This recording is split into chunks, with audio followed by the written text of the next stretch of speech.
नमस्कार। आज के इस वीडियो में हम बीए सेकंड सेमेस्टर की unit first forms of poetry के एमसीक्यू क्वेश्चंस कवर करेंगे। एमसीक्यू क्वेश्चंस को पढ़ेंगे। आज की इस वीडियो में मैंने unit first forms of poetry के संपूर्ण यूनिट के एमसीक्यू क्वेश्चंस दिए हैं और मैं आपसे दावा करती हूँ यदि आप इस वीडियो को पूरी को देख लेंगे तो यूनिट फर्स्ट से आने वाला प्रत्येक क्वेश्चन आपका इसमें से फंसेगा। सभी इंपॉर्टेंट एमसीक्यू क्वेश्चंस मैंने सभी फॉर्म्स के दिए हैं। तो मैं आपको बता दूं एक बार कि इस यूनिट में आपकी में फॉर्म्स कितनी हैं। आपकी 9 फॉर्म्स प्रेस्क्राइब्ड हैं। तो फर्स्ट है, मैं एक बार ओरली आपको बता देती हूँ। वैसे तो हम सबसे पहले सोनेट को डिस्कस करेंगे, ओके। तो मैं आपको बता देती हूँ कितनी है। फर्स्ट है द सोनेट, सेकंड है elegy, third ode, fourth epic, ballad, lyric, dramatic monologue, allegory और फ्री वर्स। इस तरह से 9 फॉर्म्स हैं। तो सबसे पहले हम द सोनेट को डिस्कस करेंगे, ओके। चलिए चलते हैं। What is a sonnet? एक सोनेट क्या होता है? सोनेट क्या होता है? A sonnet is a poem of 14 lines in a specific form. एक सोनेट 14 लाइन्स की पोएम को कहते हैं जो एक स्पेसिफिक फॉर्म में होती है, एक विशेष फॉर्म में होती है पोएम, ठीक है। 14 लाइन की कविता को सोनेट कहते हैं। सोनेट 2 प्रकार का होता है, इटालियन सोनेट और इंग्लिश सोनेट, ओके। आगे इससे रिलेटेड क्वेश्चंस भी मैंने दिए हैं। सेकंड क्वेश्चन है where was sonnet originated? Sonnet की उत्पत्ति कहाँ हुई? तो सोनेट इटली में ऑरिजिनेटेड हुआ था। तो sonnet was originated in Italy. मैंने इस unit first forms of poetry के सब्जेक्टिव वीडियो भी डाले हुए हैं। यदि उनको देख लेंगे आप सब्जेक्टिव को, तब इसको पढ़ेंगे तो ज़्यादा बेटर रहेगा, क्योंकि किसी भी कॉन्सेप्ट को जब हम सब्जेक्टिव पढ़ लेते हैं डीप एंड वाइड, तो उससे रिलेटेड सभी क्वेश्चंस हमारे क्लियर हो जाते हैं। और डायरेक्ट हम एमसीक्यू रटने की कोशिश करते हैं तो शायद हमें कहीं ना कहीं कन्फ्यूजन हो जाती है, ओके। चलेंगे आगे। क्वेश्चन नंबर 3 है sonnet was invented in. Sonnet का आविष्कार हुआ इन में। सोनेट का आविष्कार कौन सी सेंचुरी में हुआ, ये है कहने का तात्पर्य। तो सोनेट का आविष्कार 13वीं सेंचुरी में हुआ, 13वीं शताब्दी में हुआ। क्वेश्चन नंबर 4 है what is the popular name of English sonnet? English sonnet का पॉपुलर नेम क्या है? इंग्लिश सोनेट को शेक्सपियरियन सोनेट भी कहते हैं। तो करेक्ट ऑप्शन बी हो जाएगा, शेक्सपियरियन सोनेट। यहाँ क्वेश्चन बनता है ये वाला, ओके, इंपॉर्टेंट क्वेश्चन है ये। नेक्स्ट क्वेश्चन है question number 5 who invented sonnet? Sonnet का आविष्कार किसने किया? तो करेक्ट ऑप्शन डी होगा, sonnet was invented by Giacomo da Lentini, ठीक है। नेक्स्ट क्वेश्चन है what is the Dante's Alighieri's contribution to sonnet? Dante Alighieri's का कंट्रीब्यूशन सोनेट के लिए क्या था? मतलब कुल मिला के कितने सोनेट्स इन्होंने लिखे थे, ओके। तो करेक्ट ऑप्शन ए होगा, दांते एलिग्रीज कंट्रीब्यूटेड 15 सोनेट्स। इन्होंने 15 सोनेट्स को लिखा था। करेक्ट ऑप्शन ए हो जाएगा। नेक्स्ट क्वेश्चन पर चलेंगे, क्वेश्चन नंबर 7 पर हु वाज दांते एलिग्रीज बिलव्ड? दांते एलिग्रीज की बिलव्ड कौन थी? तो करेक्ट ऑप्शन इसका ए होगा, बेट्राइस बाज दांतेस एलिग्रीज बिलव्ड। बीट्राइस जो थी, बेट्राइस जो थी, इनकी प्रेमिका थी दांते एलिग्रीज की।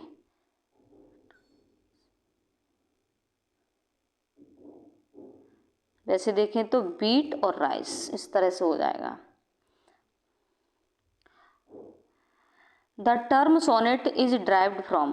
सोनेट टर्म कहाँ से लिया गया है? मतलब सोनेट कहाँ से, सोनेट शब्द कहाँ से लिया गया है? तो सोनेट शब्द इटालियन वर्ड सोनेटो से लिया गया है। थोड़ा छोटा करते हैं, ये यहाँ से क्वेश्चन पिछली बार आया था। Italian word sonetto, okay. तो यहाँ स्पेलिंग कंफ्यूज कर देता है, स्पेलिंग मिस्ड कर देता है, गलत सलत दे देता है। ये देखो यहाँ ये कर दिया, ये कर दिया, ये, लेकिन सही स्पेलिंग क्या है? SONETTO, ये, ठीक है, इटालियन। बच्चे इटालियन शब्द तो देख लेते हैं लेकिन यहाँ स्पेलिंग पर ध्यान नहीं देते हैं तो गलत करे आते हैं, ओके। नेक्स्ट क्वेश्चन है question number 9 who was the inventor of English sonnet? English sonnet का इन्वेंटर कौन था? आविष्कारक कौन था इंग्लिश सोनेट का? सिडनी थे। सिडनी ने इसको इंग्लिश सोनेट का आविष्कार किया। नेक्स्ट क्वेश्चन है question number 10। What is the structure of an English sonnet? English sonnet का स्ट्रक्चर क्या है? इंग्लिश सोनेट का स्ट्रक्चर बहुत ईजी है। 3 क्वार्टरेंस हैं इसमें और फॉलोड बाई 1 कपलेट, मतलब 3 क्वार्टरेंस हैं, 4-4 लाइन के, 3 स्टेंजा हैं और 2 लाइन का एक कपलेट होता है। नेक्स्ट क्वेश्चन है question number 11। Who introduced sonnets in English? English में सोनेट्स को किसने इंट्रोड्यूस किया था? तो 3 राइटर हैं, sir Thomas Wyatt, Henry Howard and Earl of Surrey. Henry Howard, Earl of Surrey. तो यहाँ से भी क्वेश्चन पिछली बार शायद आया था, देखेंगे, आगे चलेंगे। नेक्स्ट क्वेश्चन है question number 12। How many sonnets did Shakespeare right? कितने सोनेट शेक्सपियर ने लिखे थे? शेक्सपियर ने कितने सोनेट लिखे थे? इन्होंने 154 सोनेट लिखे थे। 154 सोनेट्स इन्होंने लिखे थे। How many sonnets did Edmund Spenser contributed? कितने सोनेट्स एडमंड स्पेंसर ने कंट्रीब्यूटेड किए थे? एडमंड स्पेंसर ने कंट्रीब्यूटेड किए थे 88 सोनेट्स। ओके, आगे नेक्स्ट क्वेश्चन पर चलेंगे। नेक्स्ट क्वेश्चन है question number 14। What is an octave? Octave क्या है? Octave is the stanza of 8 line. An octave is the stanza of 8 line. 8 line के स्टेंजा को ऑक्टेव कहते हैं। तो करेक्ट ऑप्शन सी होगा। Okay, what is an tercet? Tercet क्या है? Tercet is the stanza of 3 line. तो correct option A होगा इसका। ओके, और सेस्टेट होता है 6 line stanza. Quatrain 4 line, couplet 2 line.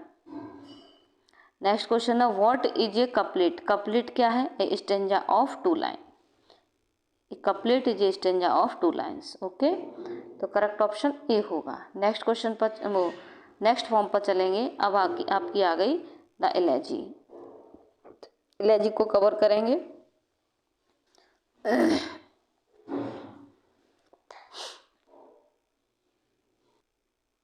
Question number first है elegy written a country churchyard by Thomas Gray belongs to.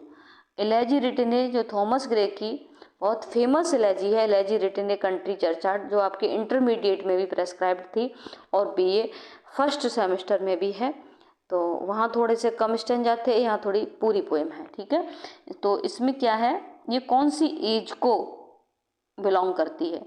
तो ये ट्रांजिशनल एज को बिलोंग करती है। ओके, करेक्ट ऑप्शन सी होगा।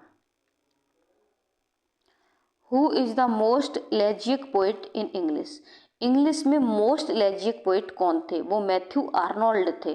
तो करेक्ट ऑप्शन सी हो जाएगा, मैथ्यू आर्नोल्ड।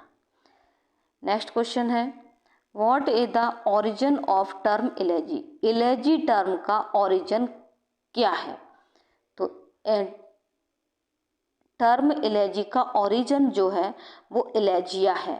ठीक है, एलेजिया। यहाँ भी जब एग्जाम में क्वेश्चन आता है तो बस कंफ्यूज हो जाता है बच्चा। ध्यान रखेंगे यहाँ स्पेलिंग। देखिए यहाँ देखो इस स्पेलिंग में इसमें क्या अंतर कर दिया उसने? केवल यहाँ पर क्या कर दिया, यहाँ ई कर दिया, यहाँ आई कर दिया, है ना। तो यही कन्फ्यूजन में ही बच्चा रॉन्ग कर आता है क्वेश्चन को।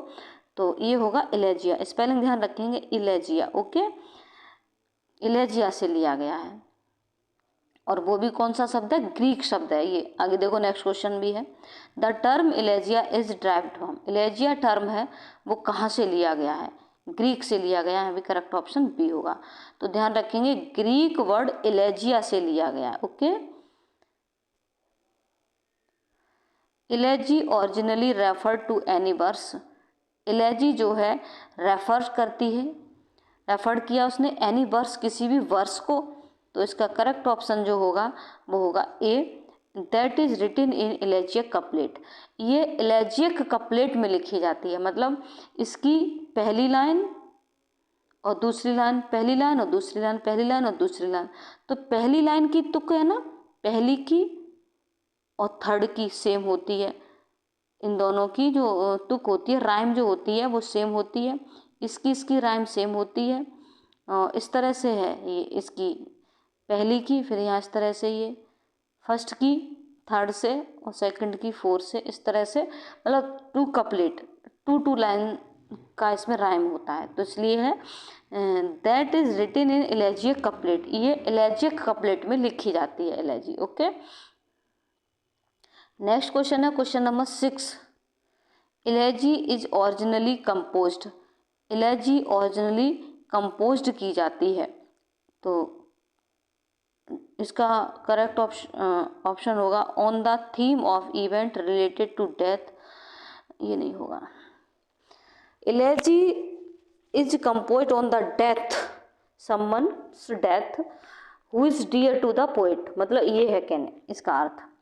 Elegy is composed on anybody's death, किसी की डेथ पर लिखी जाती है, who is dear to the poet, जो पोएट का डियर होता है।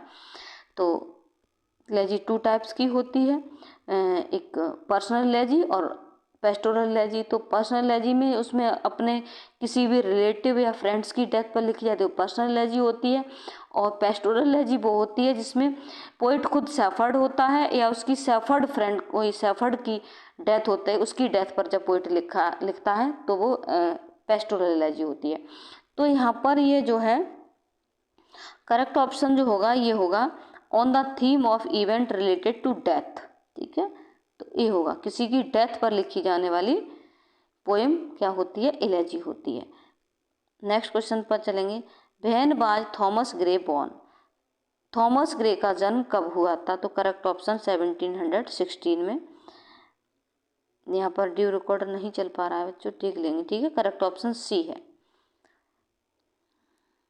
नेक्स्ट क्वेश्चन पर चलेंगे। क्वेश्चन नंबर 8 है when did Thomas Gray die, Thomas Gray की मृत्यु कब हुई थी। थॉमस ग्रे की मृत्यु 1771 में हुई थी, 1771 को। नेक्स्ट क्वेश्चन है question number 9। Matthew Arnold was married to, Matthew Arnold की मैरिड हुई थी, मैथ्यू आर्नोल्ड की मैरिड किससे हुई थी, फ्रांसिस लूसी से हुई थी, तो करेक्ट ऑप्शन सी होगा। नेक्स्ट क्वेश्चन है question number 10। The elegy is of Greek origin, Greek, French, Latin और इंग्लिश, ये करेक्ट ऑप्शन ए होगा, ग्रीक ओरिजिन। ग्रीक में इसकी उत्पत्ति हुई थी एलेजी टर्म की। ओके, नेक्स्ट फॉर्म पर चलेंगे, द ओड। ओके, तो ओड को देखेंगे। Ode was invented in, ode की उत्पत्ति कहाँ हुई थी, ओड की उत्पत्ति ग्रीस में हुई थी या ग्रीक कह लीजिए। ओके, तो करेक्ट ऑप्शन बी होगा। क्वेश्चन नंबर 2 है who invented the classical ode, classical ode को इन्वेंटेड किसने किया, किसने इसका आविष्कार किया, तो पिंडार थे। देखिए classical odd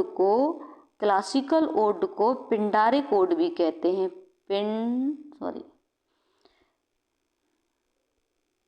पिंडारिक ode. Okay, Pindaric ode भी कहते हैं क्लासिकल ओड को, ध्यान रखेंगे, क्लासिकल ओड पिंडारिक ओड एक ही बात होती है।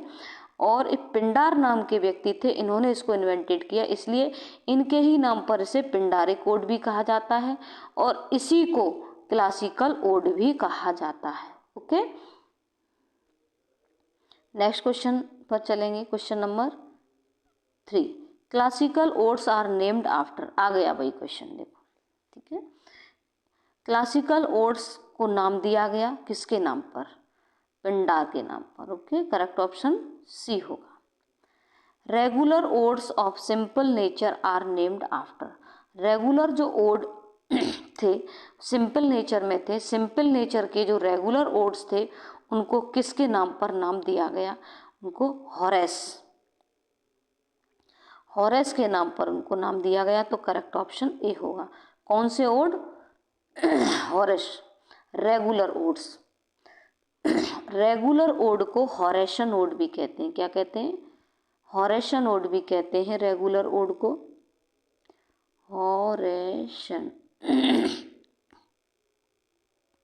हॉरेशन ओड भी कहते हैं इनको, ध्यान रखेंगे, रेगुलर ओड को हॉरेशन ओड भी कहते हैं, इसीलिए इनके नाम पर ही इसको नाम हॉरेस नाम के व्यक्ति ने इनको इन्वेंटेड किया, इसलिए इनके ही नाम पर इनका नाम हॉरेशन ओड रखा गया।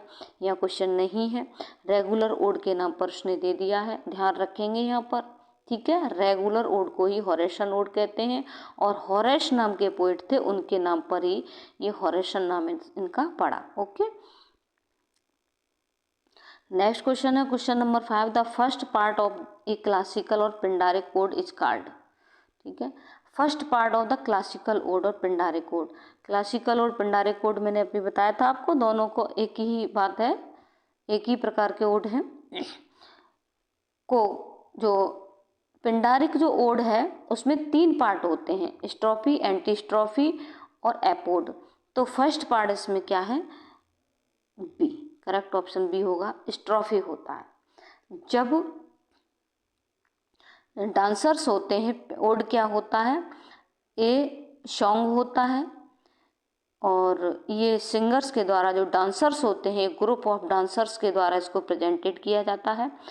तो जब डांसर्स हैं, डांस करते हैं, राइट टू लेफ्ट चाहते हैं, तो उस फॉर्म को, डांसर्स की उस मूवमेंट को क्या कहा जाता है, स्ट्रोफी। जब वो डांसर्स हैं लेफ्ट से राइट फिर मूव करते हैं तो इसको एंटी स्ट्रोफी कहते हैं, वो सेकंड हो जाता है। जब डांसर्स गोल गोल सर्कल में घूमते हैं तो वो एपोड होता है, तो थर्ड होता है। ओके, इस तरह से 3 पार्ट हैं।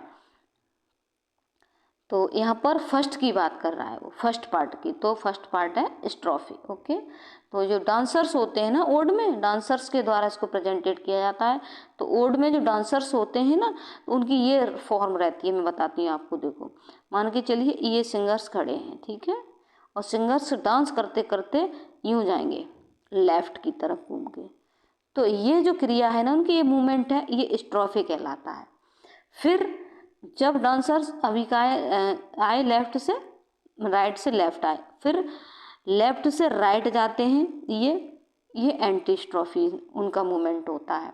ठीक है, फिर डांसर्स यहाँ आके फिर वो क्या करते हैं, गोल गोल सर्कल में एक मूवमेंट लेते हैं, वो एपोड होता है। ओके,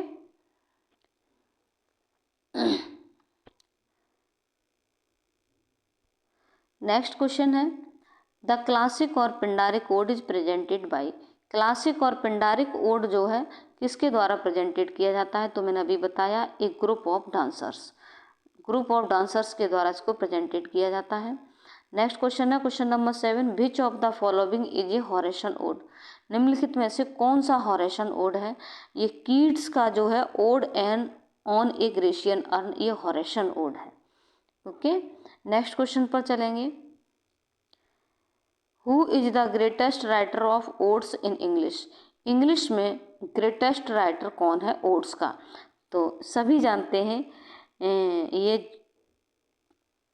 कीट्स जो थे ना, वो कौन थे, फेमस राइटर थे या फेमस पोइट थे, किसके, ओड्स के।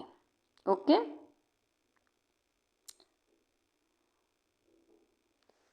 नेक्स्ट क्वेश्चन है क्वेश्चन नंबर 9,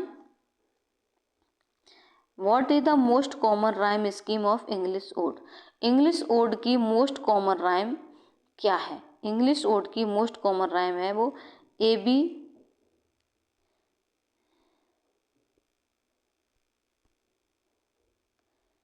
रिकॉर्ड नहीं उठ रहा, अब देखेंगे। ठीक है, मोस्ट कॉमन राइम है वो क्या है, A B C D E, ये है, तो करेक्ट ऑप्शन ए होगा। नेक्स्ट क्वेश्चन पर चलेंगे, नेक्स्ट क्वेश्चन है question number 10, how does an ode open. एक ओड कैसे ओपन होता है, कैसे ओपन होता है, it opens in forms of an address, संबोधन के रूप में ये ओपन्स होता है। ओके, नेक्स्ट फॉर्म है द एपिक। एपिक क्या होता है, एपिक को डिस्कस करेंगे। फर्स्ट क्वेश्चन है, what do you understand by mock epic. Mock epic से आप क्या समझते हैं, तो मोक एपिक होता है पैरोडी। अभी 1 मिनट रुकेंगे। नेक्स्ट क्वेश्चन है, नहीं क्वेश्चन नंबर फर्स्ट है, हाँ पढ़ लिया ये हमने, ठीक, एपिक। तो what do you understand by mock epic, थोड़ा सा बाधित होना पड़ा। चलो, तो इसका ऑप्शन होगा, करेक्ट ऑप्शन होगा सी, पैरोडी और non serious imitation of epic. तो एपिक क्या होता है? एपिक क्या होता है? पैरोडी, पैरोडी का मतलब होता है एक नकल करना, हास्यास्पदजनक नकल उतारना किसी की, या कह लेंगे इसी को देखो non serious imitation of epic. Epic की ही नॉन सीरियस इमिटेशन, नकल को क्या कहते हैं? मोक एपिक कहते हैं। ओके, आ गई बात समझ में? क्या? एपिक की non serious imitation mock epic कहलाती है। मोक मीन्स भी क्या होता है? हास्यजनक। नेक्स्ट क्वेश्चन है question number 2, what is the style of an epic? एक एपिक की क्या स्टाइल है? An epic should have an grand style. एक एपिक ग्रैंड स्टाइल में होना चाहिए, उसकी जो स्टाइल है वो ग्रैंड होनी चाहिए। नेक्स्ट क्वेश्चन है what is the quality of mock heroic style?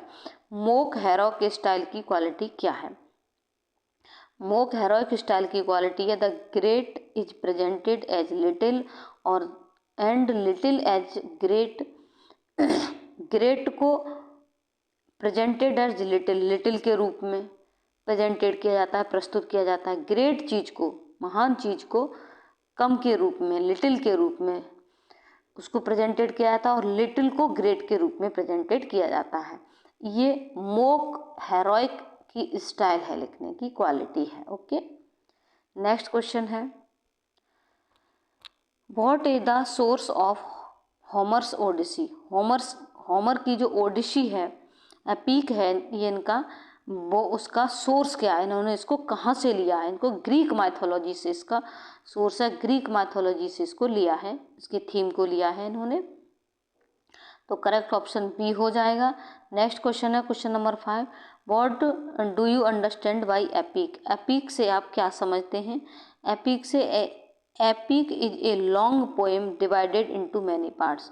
Epic एक लंबी कविता होती है, डिवाइडेड इनटू मैनी पार्ट्स, कई पार्ट्स में ये डिवाइडेड होती है। ओके, नहीं नहीं नहीं नहीं, long poem long narrative poem होती है, लॉन्ग नैरेटिव पोएम होती है, तो ये भी होगा। Epic is a long narrative poem, एक लंबी वर्णनात्मक कविता होती है, डिवाइडेड इनटू मैनी पार्ट्स, जो कई पार्ट्स में डिवाइडेड होती है।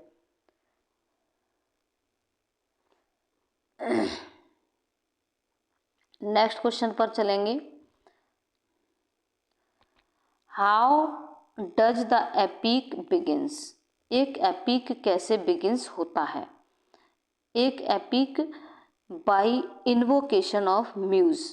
म्यूज जो होता है ना, इन्वोकेशन का मतलब होता है आमंत्रण, निमंत्रण, प्रार्थना या आह्वान किया जाता है। एक म्यूज, म्यूज है जो एक देवीय शक्ति होती है, देवीय सत्ता होती है, और जिसे कहते हैं सोर्स ऑफ इंस्पिरेशन, प्रेरणा की देवी, उसका इन्वोकेशन किया जाता है, उसको आह्वान किया जाता है, वहाँ से एपिक आरंभ होता है।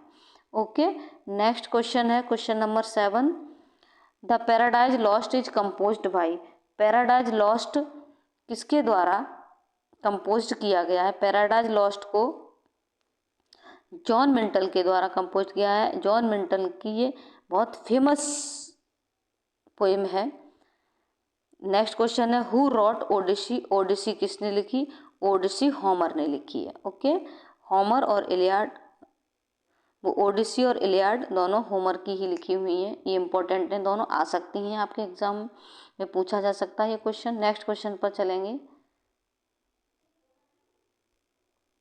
क्वेश्चन नंबर 8 है हु पब्लिश्ड लिरिकल बैलेड्स?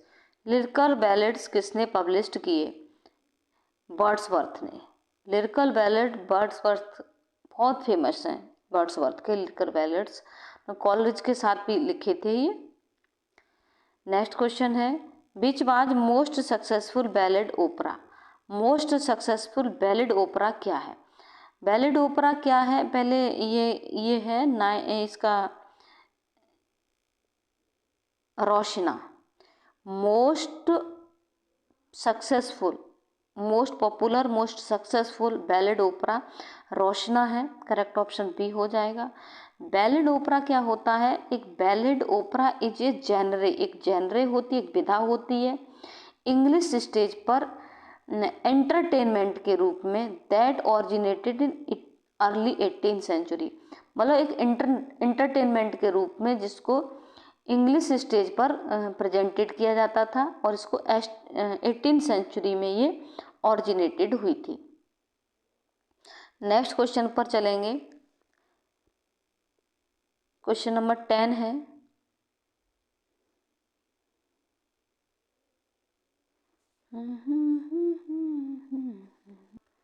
हाँ यहाँ क्वेश्चन नंबर 9 पढ़ेंगे, ठीक है बेटे। वहाँ थोड़ी मिस्टेक हो गई है, कोई बात नहीं। बैलेड का 8, 9, 10 क्वेश्चन आ गया था, वो पेज थोड़ा गलत पलट गया था, ओके। वहाँ थोड़े 2 क्वेश्चन पढ़ाए हैं, 2-3 बैलेड वाले, वो थोड़े रॉन्ग हैं, कोई बात नहीं है। रिपीट अगेन रिपीट हो जाएंगे वो। लेकिन यहाँ पर क्वेश्चन नंबर 9 ये आएगा, हु रॉट एनीड, ओके। बैलेड के ही क्वेश्चन, वो पेज गलत पलट गया था। चलो अब चलते हैं, पढ़ते हैं। तो हु रॉट एनीड, एनीड किसने लिखी थी? तो एनीड ये जो है ये वर्जिल ने लिखी थी, ठीक है। तो करेक्ट ऑप्शन बी हो जाएगा। When did paradise lost published, paradise lost कब पब्लिश हुई थी? ये भी इंपॉर्टेंट है क्वेश्चन। तो ये 1667 में पब्लिश हुई थी, करेक्ट ऑप्शन सी हो जाएगा। अब हमारी फॉर्म आएगी बैलेड, ओके। वहाँ बैलेड के ही क्वेश्चन लास्ट वाले हमने पढ़ लिए थे, कुछ गलत पेज पलट गया, अब देखेंगे, ओके। अब देखेंगे क्वेश्चन नंबर फर्स्ट है, what is a ballad, ballad क्या है? Ballad, a ballad is a verse of a narrative accompanied with in music. Ballad एक क्या है? एक वर्स है, प्राय ऑफन मीन्स प्राय, नरेटिव वर्णनात्मक, एक वर्णन होता है, एक स्टोरी होती है वर्णनात्मक, accompanied विद ए म्यूज, जिसको म्यूजिक के साथ, म्यूजिक के साथ इसको नरेटिव किया जाता है, इसका वर्णन किया जाता है, ओके। नेक्स्ट क्वेश्चन है, what is the origin of the term ballad, ballad term का ओरिजिन कहाँ हुआ?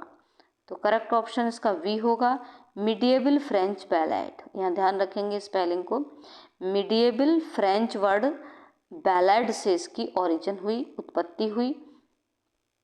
नेक्स्ट क्वेश्चन है क्वेश्चन नंबर 3, करेक्ट 3 है, what sort of literature is a ballad, what sort किस प्रकार की लिटरेचर को, व्हाट सॉर्ट ऑफ लिटरेचर किस प्रकार की लिटरेचर को इज ए बैलेड, एक बैलेड कहा जाता है? तो इसका करेक्ट ऑप्शन बी होगा, ballad belongs to a folk literature of native growth, ballad belongs करती है एक फोल्क लिटरेचर को, ठीक है, of native growth, native growth में। नेक्स्ट क्वेश्चन है, ballads were originally composed in alternate lines, ballads were originally composed की गई थी अल्टरनेट लाइन्स में। तो करेक्ट ऑप्शन होगा इसका C, of 8 syllable of 6 syllable and 6 syllable, जिसमें 8 syllable होते थे या 6 syllables होते थे। syllable होते हैं एक तरह से कह लीजिए शब्द या शब्दांश, जिसमें एक ही स्वर होता है, वो syllables होते हैं, ओके। तो बैलेड्स ओरिजिनली जब कंपोज की गई थी अल्टरनेट लाइन्स में, तो उसमें कितने 8 और 6 syllables होते थे। नेक्स्ट क्वेश्चन है question number 5, what do the communalist scholars of ballads claims. तो व्हाट डू कम्युनलिस्ट, कम्युनलिस्ट से मतलब है एक तरह से कह लीजिए जो समुदाय होता है ना, सामुदायिक जो स्कॉलर्स ऑफ बैलेड्स क्लेम्स, जो बैलेड्स के जो कम्युनलिस्ट स्कॉलर्स हैं वो क्या क्लेम्स करते हैं, क्या दावा करते हैं? तो इसका करेक्ट ऑप्शन होगा B, that each ballads is a communal composition, प्रत्येक बैलेड कम्युनल कंपोजिशन होता है, ये इस बात का दावा करते हैं, सामुदायिक कंपोजिशन होता है। नेक्स्ट क्वेश्चन है question number 6, what are the popular kinds और types of ballad. What means क्या, आर होते हैं पॉपुलर काइंड्स, प्रसिद्ध काइंड्स प्रकार, popular, types of ballad, ballad के टाइप्स के, बैलेड के टाइप्स और काइंड्स पॉपुलर क्या होते हैं। तो इसका करेक्ट ऑप्शन होगा C, authentic ballads, literary ballads और मोक बैलेड्स, ये इसके काइंड्स हैं। मैंने इसके वो सब्जेक्टिव वीडियो दी है, उसके हर एक फॉर्म के मैंने टाइप्स बताए हैं, उसकी सारी चीज़ें क्लियर की हैं उधर। नेक्स्ट क्वेश्चन है question number 7, what is the most popular theme of authentic ballad. Authentic ballad की मोस्ट पॉपुलर थीम क्या है। तो करेक्ट ऑप्शन इसका होगा, नेक्स्ट आगे है, करेक्ट ऑप्शन होगा C, heroic deeds by Robin Hood. Robin Hood के द्वारा हेरोइक डीड्स, वीरतापूर्ण डीड्स का वर्णन किया जाता था। नेक्स्ट क्वेश्चन है question number 8, who published lyrical ballads. Lyrical ballads को पब्लिश किसने किया। तो इसका करेक्ट ऑप्शन सी होगा, वर्ड्सवर्थ और कॉलरिज फेमस राइटर थे लिरिकल बैलेड्स के, इन्होंने मिल करके लिरिकल बैलेड्स, ये कंपोजिशन ऑफ लिरिकल बैलेड्स को इन्होंने कंपोज किया था, पब्लिश किया था। तो अगर लिरिकल बैलेड्स की कहीं भी बात आती है तो आंखें बंद करके वर्ड्सवर्थ को ध्यान रखो, Wordsworth and Coleridge. Okay, next question है, which by the most successful ballad opera. Most successful ballad opera, correct option B होगा, रोशना। यही क्वेश्चन है, उधर रिपीट हो गए थे बेटे, ठीक है, ध्यान रखेंगे, गलत पेज निकल आया था। नेक्स्ट क्वेश्चन है, what is the trimeter. Trimeter क्या है। Trimeter, A line of 6 syllables is a trimeter. Line of 6 syllable, 6 syllables की एक लाइन जिसमें 6 syllable हों, एक ही स्वर के शब्द हों, वो ट्राइमीटर कहलाता है। Okay,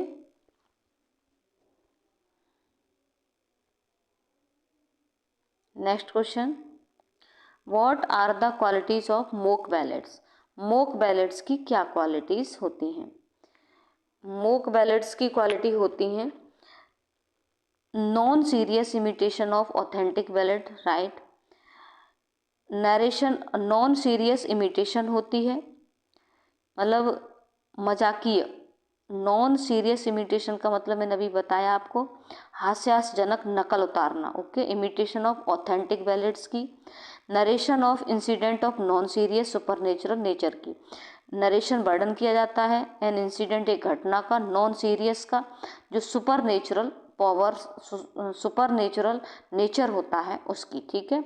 creation of non serious atmosphere, creation किया होता है, निर्माण होता है नॉन सीरियस एटमॉस्फेयर का, of middle ages, middle ages की। तो कुल मिला के जो इसका करेक्ट ऑप्शन जो होगा वो डी होगा, all the above mentioned qualities are found in mock ballads. मतलब all of the mentioned quality, ऊपर जो सभी क्वालिटी जो मेंशन्ड हैं, वर्णित हैं, आर फाउंड पाई जाती हैं इन मोक एपिक, मोक एपिक में, ठीक है। इसके बाद हम आ जाते हैं अपनी फॉर्म लिरिक पर, ठीक है। इसके बाद लिरिक का अध्ययन करेंगे हम, तो लिरिक को शुरू करेंगे। तो लिरिक का फर्स्ट क्वेश्चन है, what is the origin of lyric. Lyric का ओरिजिन क्या है। तो लिरिक का origin guitar, correct option B होगा। गिटार जानते हैं आप, गिटार बजाते हैं, वो लायर, जिसको हम लायर कहते हैं। और गिटार क्या है, एक म्यूजिकल इंस्ट्रूमेंट है। ओके, गिटार, सॉरी गिटार नहीं होगा, लायर होगा, गिटार नहीं, ये लायर शब्द है ये, चलो कोई बात नहीं, लायर। लिरिक शब्द की उत्पत्ति लायर शब्द से हुई है, और ये लायर एक म्यूजिकल इंस्ट्रूमेंट है, उसी पर इसको गाया जाता है लिरिक को। ओके, तो करेक्ट ऑप्शन इसका ए होगा। कंफ्यूजन हो गई थोड़ा, सॉरी बच्चों, ठीक है। नेक्स्ट क्वेश्चन है, what is a lyre. Lyre क्या है, एक म्यूजिकल इंस्ट्रूमेंट है of ancient Greek. Ancient Greece का एक म्यूजिकल इंस्ट्रूमेंट है। तो अगर लायर शब्द की बात करें कि इसकी उत्पत्ति कहाँ हुई, तो ग्रीक में हुई। ग्रीक में एक म्यूजिकल इंस्ट्रूमेंट था लायर, उस पर इसको गाया जाता था, लिरिक को। ओके, नेक्स्ट क्वेश्चन है व्हाट डू यू अंडरस्टैंड, आप क्या समझते हो बाय एम्बिक पेंटामीटर। एम्बिक पेंटामीटर से आप क्या समझते हो, तो करेक्ट ऑप्शन ए होगा 2 syllables, 2 syllables होते हैं विद द शॉर्ट और unstressed syllable followed by the long and और स्ट्रेस्ड syllable। 2 syllable होते हैं उसमें विद द शॉर्ट के साथ अनस्ट्रेस घात, फॉलोड इसके बाद लॉन्ग स्ट्रेस्ड घात और बलाघात के साथ एक शॉर्ट फॉर्म में 2 syllables होते हैं। ओके, जैसे नहीं पोएम में गाते हैं ना, जब कविता गाते हैं तो जोर देकर, स्ट्रेस syllables का मतलब है किसी शब्द को बल देकर कहना। स्ट्रेस syllable का मतलब उतार चढ़ाव होते हैं कविता में, रिद्म होती है पोएम में, तो रिद्म जब होती है तो रिद्म में क्या होता है, उतार चढ़ाव होता है, तो वह होता है स्ट्रेस्ड और अनस्ट्रेस्ड। तो स्ट्रेस्ड को कहते हैं स्ट्रेस्ड को कहते हैं बलाघात और अनस्ट्रेस्ड को कहते हैं घात और बलाघात। ओके, जब अनस्ट्रेस्ड में किसी बात को कहते हैं तो एक कॉमनली कहते हैं, ओके, जहाँ पर दबाव बल देकर बात को नहीं कहा जाता है, शब्द को नहीं कहा जाता है, और किसी शब्द को स्ट्रेस देकर के कहा जाता है। जैसे उतार हो गया अनस्ट्रेस, उतार चढ़ाव का मतलब स्ट्रेस दे के कहना, तो वो हो गया बलाघात। ओके, नेक्स्ट क्वेश्चन है question number 4, which of the following is an example of love lyric. Love lyric का एग्जाम्पल कौन सा है, तो लव लिरिक का एग्जाम्पल है जॉन डोनेज का प्रेजेंट एंड एब्सेंट। आपकी ही सिलेबस में है जॉन डोने की present and absent. Okay, correct option D होगा।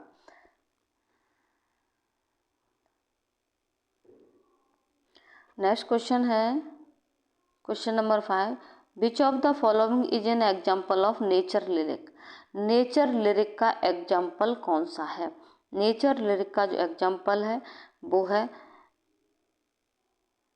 Shelley's to be a skylark. ठीक है, जो पीबी शैली का टू ए स्काईलार्क, ये नेचर प्रकृति का लिरिक है। ओके, नेक्स्ट क्वेश्चन पर चलेंगे। क्वेश्चन नंबर 6 है, in the 11th century who were the troubadours। ट्रूबैडोर्स ये कहेंगे, चलो अब आते हैं, अब एक बार फिर से देखेंगे इसको। ठीक है, तो इसका ऑप्शन जो होगा वो सी होगा वैसे तो इन द 11th century 11वीं शताब्दी में जो कौन होते थे ट्रूबैडोर्स। ट्रूबैडोर्स का मतलब एक तरह से होता है 11वीं शताब्दी में भाट होते थे। भाट जानते हैं, गाँवों में आपने दादी बाबा मम्मी पापा को पूछना, यदि आप गांव को बिलोंग करते हैं तो शायद भाट अब भी आते हैं। तो 11th सेंचुरी के आसपास भाट आते थे। तो भाट क्या है, ये ट्रैवलिंग कंपोजर होते थे, परफॉर्म ऑफ द सॉन्ग। तो गांव गांव जाकर के अपना कैंप लगाते हैं 2-3 दिन का, वहीं पर स्टे करते हैं, खाना बनाते हैं, वहाँ पर गीत गाते हैं, प्लस वो साथ में डांस भी करते हैं। तो क्या है, ट्रैवलिंग कंपोजर। 11th सेंचुरी में ट्रूबैडोर्स कौन होते थे, ट्रैवलिंग कंपोजर्स होते थे एंड परफॉर्मर्स होते थे ऑफ सॉन्ग्स के, जिन्हें हम कह देते हैं भाट। ओके, नेक्स्ट क्वेश्चन है क्वेश्चन नंबर 7 है, lyric is dash expression. Lyric कैसा एक्सप्रेशन है, लिरिक एक इमोशनल एक्सप्रेशन है। लोग अक्सर अपनी अंदर की इमोशंस को लिरिक के द्वारा लायर पर, देखा होगा आपने कोई भी लायर आप जानते हैं, लायर जिस तरह से आपने माँ सरस्वती के हाथ में बीड़ा देखा है, इसी तरह का एक इंस्ट्रूमेंट होता था जिसको बजाया जाता था और उस पर गाया जाता था। तो लायर जो है एक क्या है, लिरिक जो है एक इमोशनल एक्सप्रेशन होता है। लिरिक गीत जो होता है वो एक इमोशनल एक्सप्रेशन होता है। नेक्स्ट क्वेश्चन है question number 8, Wordsworth turn abbey is written in. Wordsworth का जो टिंटर्न अबी है वो किस फॉर्म में लिखी गई है, वो भी एक लिरिक है। वर्ड्सवर्थ की टिंटर्न अबी बहुत फेमस है ये लिरिक। नेक्स्ट चलेंगे, नेक्स्ट फॉर्म आ गई हमारी dramatic monologue, the dramatic monologue. तो what is the most popular theme, what is the most popular theme of dramatic monologue. Dramatic monologue की मोस्ट पॉपुलर थीम कौन सी है, theme of love. Correct option B होगा। Next question है how many speakers take part, how many speakers take part in a dramatic monologue. एक dramatic monologue में कितने speakers भाग लेते हैं, 1 स्पीकर, एक स्पीकर होता है और एक लिसनर होता है ड्रामेटिक मोनोलॉग पर। और ड्रामेटिक मोनोलॉग में एक स्पीकर और एक लिसनर। नेक्स्ट क्वेश्चन है question number 3, what is the meaning of monologue. Monologue का क्या अर्थ है, तो मोनोलॉग का अर्थ है ए स्पीच बाय 1 पर्सन, ये स्पीच बाय 1 पर्सन, एक व्यक्ति के द्वारा जो स्पीच दिया जाता है, भाषण दिया जाता है, वो मोनोलॉग होता है। तो करेक्ट ऑप्शन डी हो जाएगा। नेक्स्ट क्वेश्चन है question number 4, dramatic monologues are. Dramatic monologues होते हैं, ड्रामेटिक मोनोलॉग्स लिरिक्स होते हैं, गीत होते हैं। ओके, तो करेक्ट ऑप्शन सी हो जाएगा। अब क्वेश्चन नंबर 5 पर चलेंगे।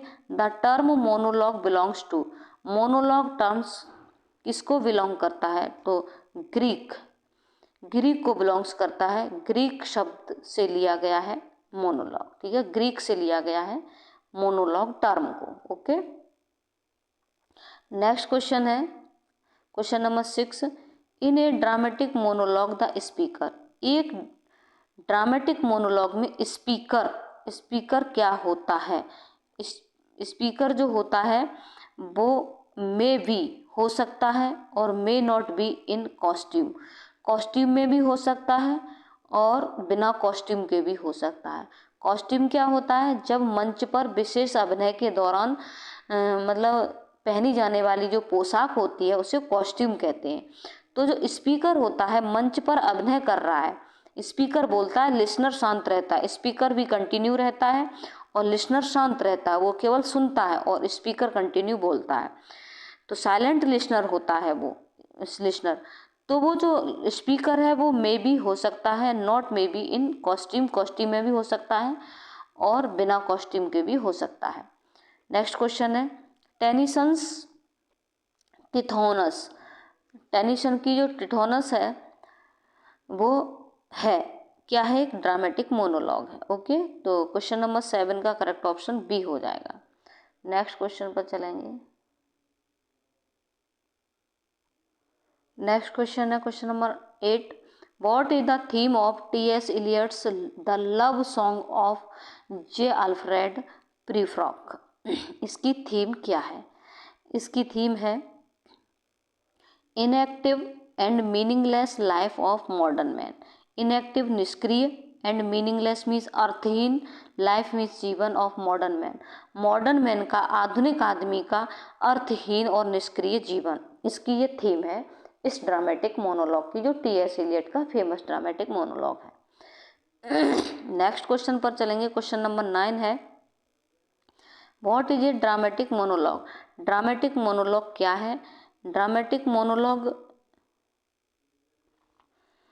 Dramatic speech in A form of poetic lyric, सही है। ये perfect mixture of drama and poetry, सही है, पहला भी सही है। Dramatic speech in the form of A poetic lyric, a perfect mixture of drama and poetry, drama और पोएट्री का एक परफेक्ट मिक्सचर होता है, ये भी सही है। एक ड्रामेटिक स्पीच होता है पोएटिक लिरिक फॉर्म में, सही है। स्पोकन बाय ओनली 1 पर्सन, केवल एक व्यक्ति के द्वारा स्पोकन किया जाता है और लिसनर केवल साइलेंट लिसनर रहता है। A composition of have all the above mentioned quality, तो करेक्ट ऑप्शन डी होगा इसका। ये ऊपर जो सभी क्वालिटीज़ हैं ये सभी एक ड्रामेटिक मोनोलॉग की क्वालिटीज़ हैं, इसलिए करेक्ट ऑप्शन डी होगा इसका। ओके, तो क्वेश्चन नंबर 10 पर चलेंगे। क्वेश्चन नंबर 10 है what is the meaning of mono. Mono का अर्थ क्या है? मोनो का अर्थ होता है वन, एक। ठीक है। नेक्स्ट क्वेश्चन, और log, what is the meaning of log. Log का मीनिंग क्या होता है? लॉग का मीनिंग होता है स्पीच, भाषण। ओके। नेक्स्ट क्वेश्चन है what are the other forms of dramatic monologues. Dramatic monologues की अदर फॉर्म्स क्या होती हैं? अदर सॉलिलॉक्यूज इसकी फॉर्म होती हैं और असाइड भी इसकी फॉर्म होती हैं। तो बोथ ऑफ दीज, ये दोनों इसकी फॉर्म होती हैं, तो करेक्ट ऑप्शन सी हो जाएगा। इसके बाद आ जाते हैं एलिगरी। एलिगरी क्या होता है? तो नेक्स्ट फॉर्म आती है हमारी एलिगरी। ठीक है, चलेंगे एलिगरी को क्लियर करेंगे। ओके। फर्स्ट क्वेश्चन है व्हाट एक्सप्रेसेस, देखेंगे what expresses apparent meaning of the allegory. Apparent मतलब true and real. What expresses, क्या एक्सप्रेसेस करता है? Apparent meaning. अपारेंट मीनिंग का मतलब इस ट्रू और real meaning of allegory, allegory का। तो इसका करेक्ट ऑप्शन ए होगा the words of a poem. एक पोएम के शब्दों को क्या करता है? एक्सप्रेस करता है, व्यक्त करता है। What is the meaning of allegoria. Allegoria का क्या अर्थ है? तो एलिगोरिया का अर्थ है a veiled language figurative. Veiled language का मतलब होता है, वेल्ड का मतलब एक तरह से होता है अस्पष्ट, जो क्लियर नहीं है। वेल्ड लैंग्वेज अस्पष्ट लैंग्वेज, और जो लैंग्वेज फिगरेटिव होती है, अलंकारिक भाषा होती है, वो क्या होती है? एलिगोरिया होती है। नेक्स्ट क्वेश्चन है व्हाट डज एलॉज मीन। मीनिंग, एलॉज का क्या मीनिंग होता है? एलॉज का जो मीनिंग होता है वो होता है स्पीकिंग डिफरेंटली। स्पीकिंग बोलना, डिफरेंटली अलग अलग, अलग अलग तरीके से बोलना, एलॉज का अर्थ होता है। एलॉज एलिगोरी का ही शब्द है ये। When was the word allegory used for the first time in England, in English. When was the word allegory, allegory शब्द कब यूज किया गया फर्स्ट टाइम, पहली बार, इन इंग्लिश, इंग्लिश में? तो इसका करेक्ट ऑप्शन ए होगा 1382, 1382 में। नेक्स्ट क्वेश्चन है क्वेश्चन नंबर 5 इन रॉबर्ट ब्रिजेस। रॉबर्ट ब्रिजेस की नाइटिंगेल्स है। What is the allegorical interpretation of nightingales. Robert bridges की जो नाइटिंगेल्स है, तो व्हाट, क्या एलिगोरिकल इंटरप्रिटेशन है इसमें? एलिगोरिकल इंटरप्रिटेशन क्या है? इंटरप्रिटेशन मतलब व्याख्या, एक तरह से बोधन क्या है ऑफ नाइटिंगेल्स, नाइटिंगेल्स का। ठीक है, तो नाइटिंगेल्स के थ्रू पोइट्स क्या एक्सप्रेस करना चाहता है यहाँ पर? तो क्या इंटरप्रिटेशन है नाइटिंगेल्स का? तो इसका करेक्ट ऑप्शन जो होगा, आगे देखेंगे, करेक्ट ऑप्शन सी होगा nightingales represents talented poets. Nightingales represent करती हैं टैलेंटेड पोइट्स को। ओके, नाइटिंगेल पोएम में। नेक्स्ट क्वेश्चन है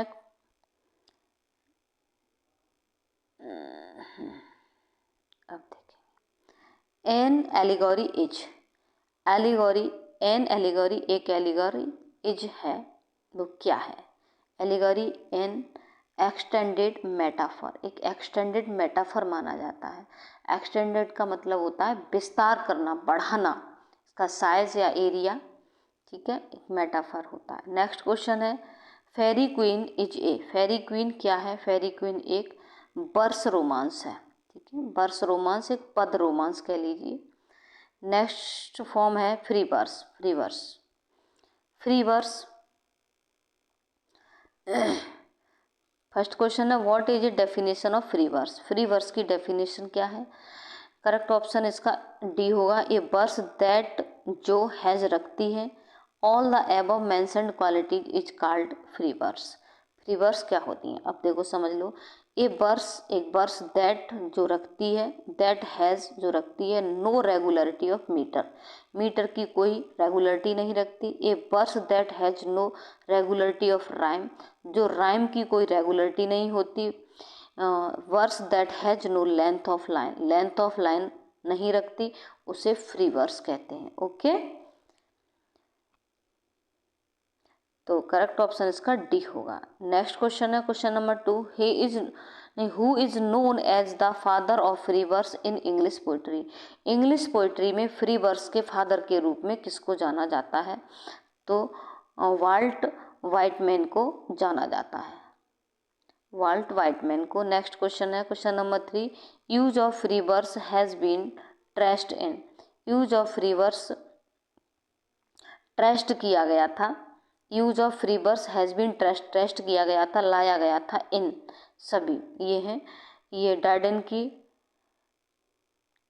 ट्रेनोडिया, ऑगस्टेनलिन्स, मिल्टन्स की, सेमंस, एगोनिस्टस, और ये चौसर की House of Fame, all of these. तो करेक्ट ऑप्शन डी होगा।